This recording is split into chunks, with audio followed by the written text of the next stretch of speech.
Muling nanindigan si Presumptive President Rodrigo Duterte na hindi ito dadalo sa kanyang nakatakdang proklamasyon sa Kongreso sa darating na Lunes. I am not attending any proclamation. I've never attended any proclamation in my life.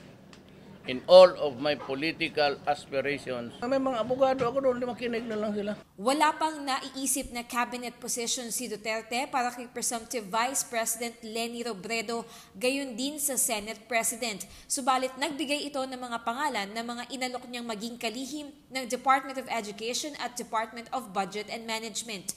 Si Leonor Briones used to be National Treasurer.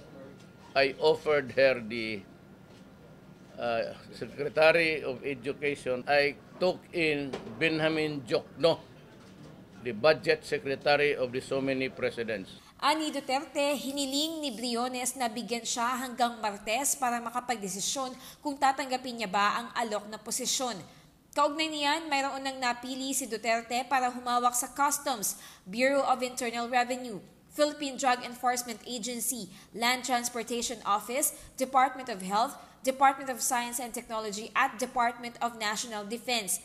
Ani Duterte, sa Martes ay iaanunsyo niya kung sino-sino ang mga napili niyang maging kalihim ng mga nasabing ahensya.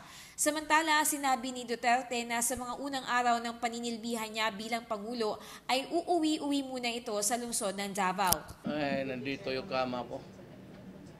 Yung kwarto ko and my house, my home, is my comfort zone. Aniya, sa gabi ay pwede siyang humabol sa 9 p.m. commercial flight at kinaumagahan ay kukunin niya naman ang commercial flight na makakapaghatid sa kanya sa Maynila bago mag-alauna ng hapon. Basta't kailangan lang ay makakumpleto siya ng 8 oras na tulog. My day starts at 1. Kasi mag-review ako ng papel, kung ako ang presidente, I will have to sign. But unlike others, I do not sign until I know what I'm signing about. I might be able only to rest by 12:01. So magbilang kayo ng galing to. Kasi maligo pa ako. Totoo, maligo pa ako. So 2, 3, 4, 5, 6, 7, 8, 9, 10. 10 magising ako, maligo ako. 11, 12, ready na ako. 1 p.m. 1 p.m. diretso ako. Even if you want that until 12 o'clock. Para sa Telebisyon ng Bayan, ako si Sweden Velado, Davao City.